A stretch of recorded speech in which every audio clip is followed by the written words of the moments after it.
London, spring of 1765. A debate in Parliament over what seems to be a very small shift in colonial policy. Running the overseas provinces has become extremely expensive. Parliament announces that for the first time, the Americans will pay a small tax, not to their local legislatures, but directly to England. I think that's the first thing that one has to say, looking back on it, seeing now, as we must do, that this was the opening of something which was going to be very big and very important, is that nobody realised that at the time. The British government had a variety of bits of legislation in hand, dealing with a variety of problems, as governments do.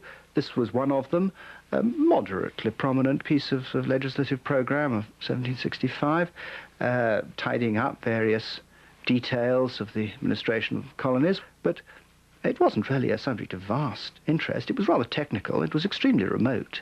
If you had stopped the average man in the street and said, "What do you think about the Stamp Act, my man?"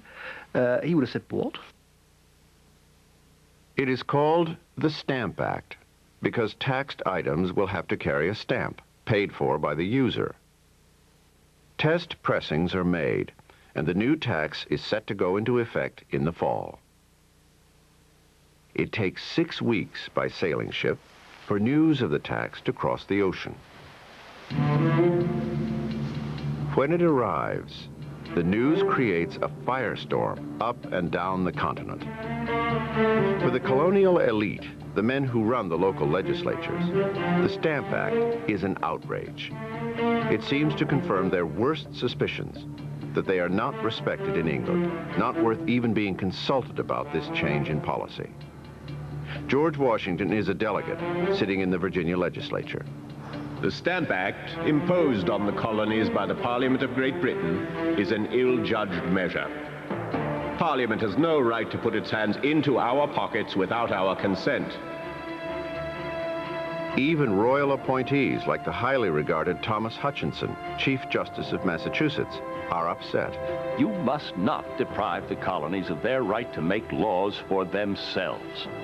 Parliament should only make laws necessary for the empire as a whole. The larger meaning of their life was wrapped up in being Britons. They were proud not to be Dutch, not to be French, not to be Spanish colonists, but to be British colonists, and to have, for 150 years, taxed themselves, governed themselves, behaved just like independent Englishmen did, although they were living in America. Now suddenly the Stamp Act implied that they were going to be governed, taxed by a parliament a long way away in which they had no representatives. Now, the only people who were taxed without their consent in Britain were servants, people who didn't have any property, women, children.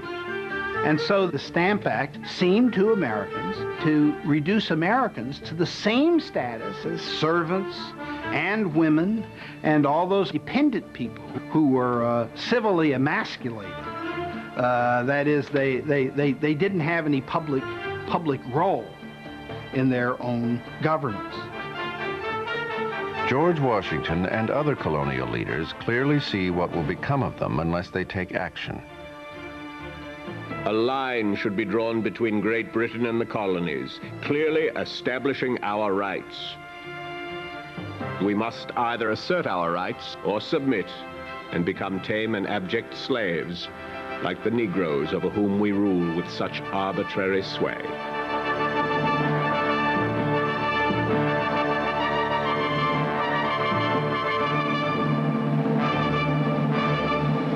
This tax is going to touch everyone. It's probably one of the dumbest political acts in the history of government.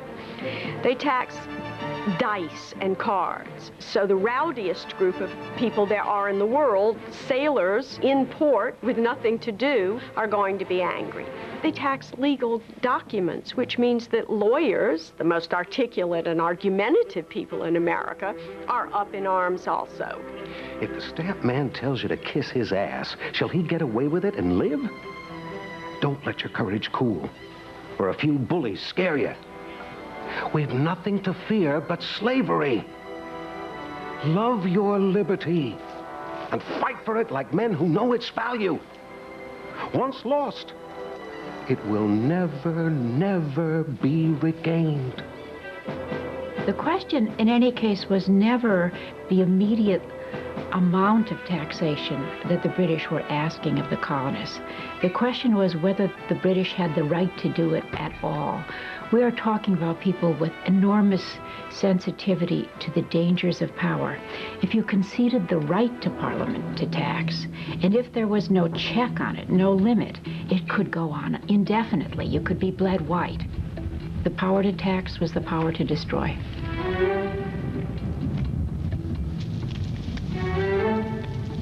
The colonial legislators send official petitions to the British Parliament, petitions that are completely ignored.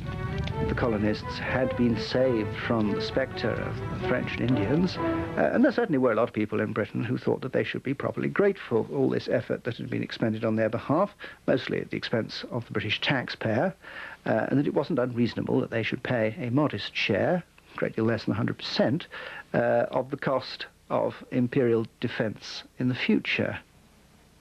The Stamp Act was a bad idea, but what could you do? That was the problem. Massachusetts came up with the answer, and it was a very good answer, a very simple answer. August 14, an effigy of the Stamp Man appears, hanging from what became Liberty Tree. Mobs collected, they bring coercion on him. In short, they forced the Stamp Man, Andrew Oliver, to resign. Now, if you got one man to resign, if the Stamp Act stamps were not going to be distributed, well, the act couldn't be put into effect. The popular fury spreads. Thomas Hutchinson, Chief Justice of Massachusetts, is a passionate believer in law and order.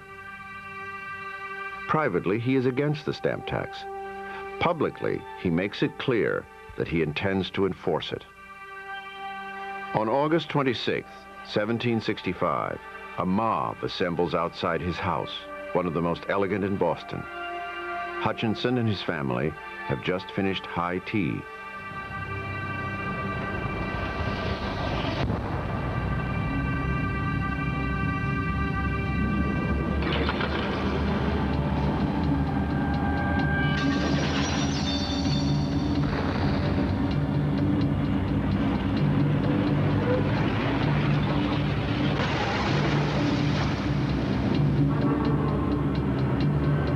Hutchinson escapes with his life and little else. Hutchinson thought the Stamp Act was a very bad policy, but it wouldn't have crossed his mind that you therefore would resist it, that you'd resist it with violence. It was unthinkable. Everyone will suffer if the peace and order in the community are destroyed. I hope everyone will see how easily the people may be duped, inflamed, and carried away with madness. The intimidation of royal officials spreads to other colonies. Would-be stamp distributors are attacked. Stamp paper is seized when it arrives from England.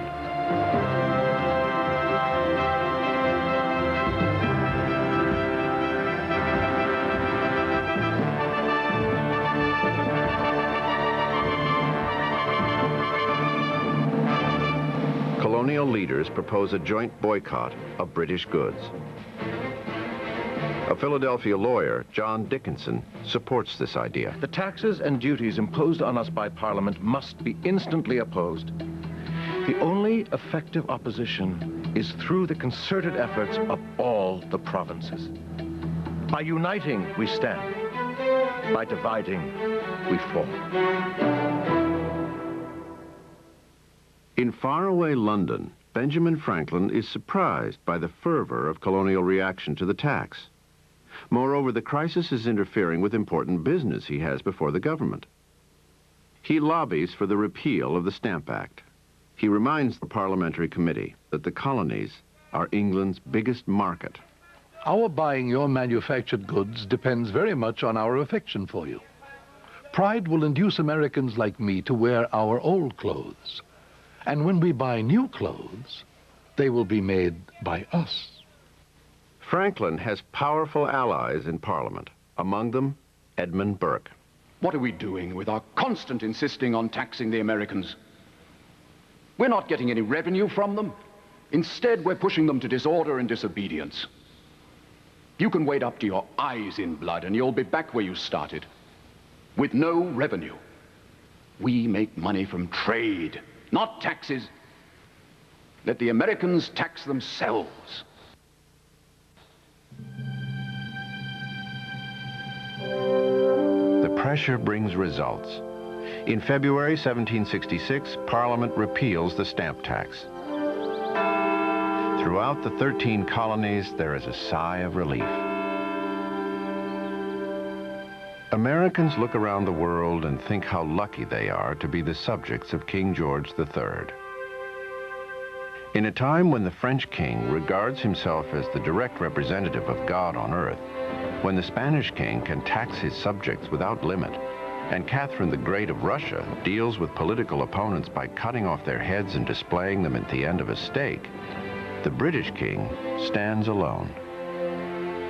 The pride, the glory of Britain, the direct end of its constitution, is political liberty.